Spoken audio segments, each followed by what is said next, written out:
If you love Baltimore sports, you'll love WNST.net. On the clock, Chris, you got 5 minutes. It's all yours, buddy.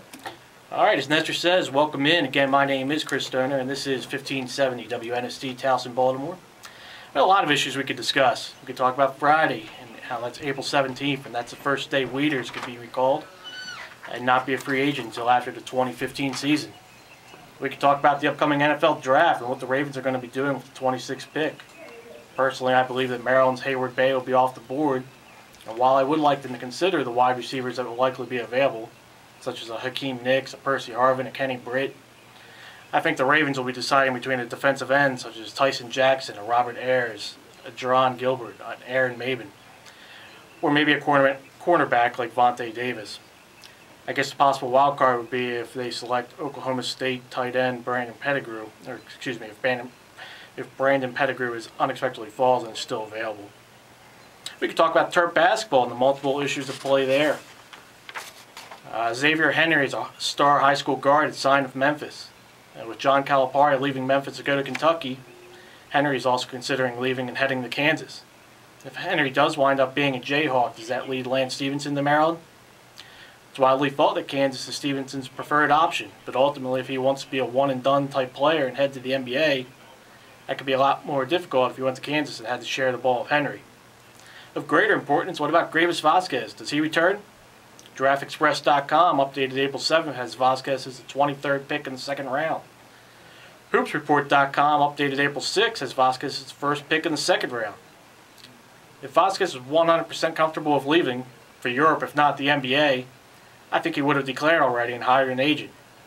Vasquez has to be evaluating his NBA chances and waiting on Stevenson. We could even talk about Coach Friedgen in the upcoming Maryland football season. For the record, I am projecting the Terps at 8-4 overall, 5-3 in the ACC during the 2009 season. We could talk about the Terps having a new defensive coordinator in Don Brown and his success at the 1AA levels with Northeastern and UMass. And the Terps return a lot of skill position talent, even with the departure of Hayward Bay. And they have a significantly improved defensive line with Kabongo, Arnett, Mackel, Armstrong, Ivy. But their season is going to be determined by the growth of Bruce Campbell in that offensive line. Those are all issues we could talk about, but instead I'm going to talk about an issue of far greater importance that should interest all Baltimore sports fans. In mid-December it was announced that 4 development teams will compete to build a new Baltimore arena. Each of those proposals calls for an 18,500 seat venue to be built on the site of the existing arena. The 4 plans are from Struver Brothers, E. Smith Legacy, yes, that's named after Emmett, the Arena Development Group, and Carmoni Development. A decision on one of these 4 proposals is expected by mid-2009.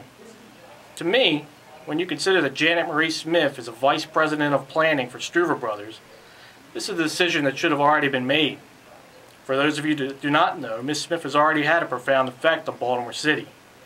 Ms. Smith was an architectural consultant that worked on the construction of Royal Park at Camden Yards. The designers for Royal Park originally suggested a stadium that would have resembled New Comiskey in Chicago. In fact, initial proposals for the park had it being built in Lansdowne. Ms. Smith had the vision to build downtown. When the designers wanted to tear down the warehouse, Ms. Smith had the vision to refurbish the building. With all respect to Lansdowne, can you imagine the Baltimore metro area in 2009 if the stadium had been built there? Can you imagine the Baltimore downtown without the warehouse?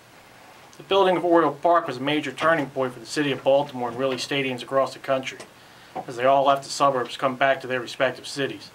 Oriole Park is what ultimately allowed for Harbor East and Harbor Point, the new construction in the harbor, Canton, Federal Hill.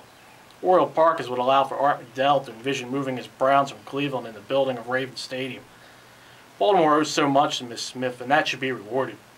When one of these proposals is selected, the city and state needs to rally behind the cause. Plenty of people will cringe about the cost, as each of these projects figure the cost of $300 million plus and be publicly financed. But with 18,500 seats and the corresponding skyboxes, the city could eventually be a viable home to an existing NBA or NHL team that wants to move. Obviously, we all understand that would depend on the corporate community of Baltimore and how willing and able they were to fill the skyboxes.